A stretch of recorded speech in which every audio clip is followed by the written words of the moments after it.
Good morning mga tol. Ay agang-aga ako'y nakapamalingke at itong aking asawa ay maaga ang request na pansit bihon daw.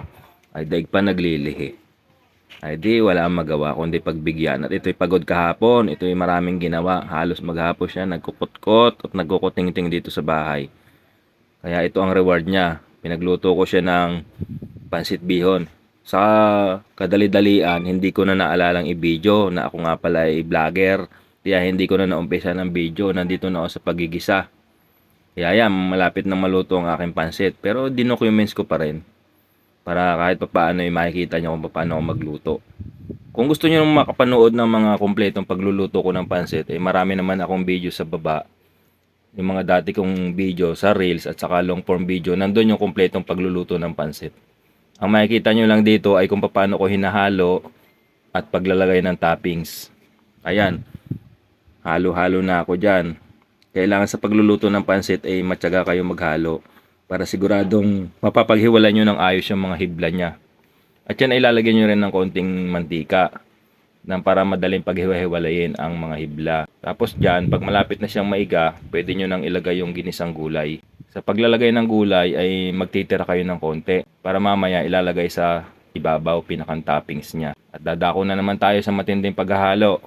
Ito ang dapat nating maganda ang pagka-mix para siguradong pantay ang lasa ng ating bihon. Dapat ma-absorb ng bihon yung mga flavor. 2 sandok ang ginagamit ko dyan sa paghalo mga tol para siguradong mix na mix. Hindi ko masyadong niluto ang gulay dyan. Half cook ang pagkakaluto ko ng gulay dyan para pag kinain mo medyo crunchy. Ayan mga tol, malapit na yan. Kita nyo naman, nasa kawali pa lang, mukhang masarap na. Hahanguin na namin yan. Ang wife ko ang nagbibideo sa akin habang nagluluto. Kaya lang hindi na ako mapakali, gusto ko madaliin na yan at talagang gutom na yan. Para sa akin, para maging masaya ang pagsasama ng mag-asawa, dapat binibigyan din ng reward kahit papaano ang isa't isa. Kahit maliit lang na bagay, basta mapasaya siya, okay na. Maaga pala yung uungot-ungot ng pansit daw ang gusto niyang almusal. Kaya no choice ako, day off ko naman ngayon kaya naipagluto ko. Ayan, hanguin na namin. Ilalagay na namin sa bandihado. Dahan-dahan lang at baka matapon pa ay luto na. Kita nyo naman ang aming pansit. Medyo dark nga lang ang kulay niyan kasi ang ginamit ko doon ay soy sauce saka oyster sauce.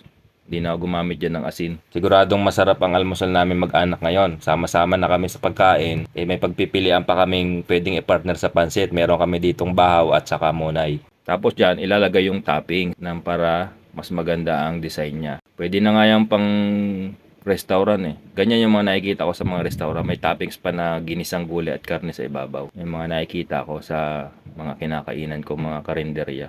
Kaya na-adapt ko. Ayan, kita nyo itsura mga tolo. Napakaganda. Kaakit-akit at talaga nakakagutom. Itsura pa lang niya ay talaga magugutom ka na.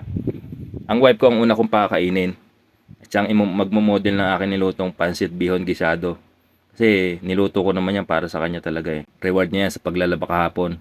Madali lang naman sundin ang gusto ng wife ko. Masaya na yan sa pansit bihon gisado. Kita niya naman ko sa mandok. Dami-dami agad na sinandok. Sa gutom daw niya.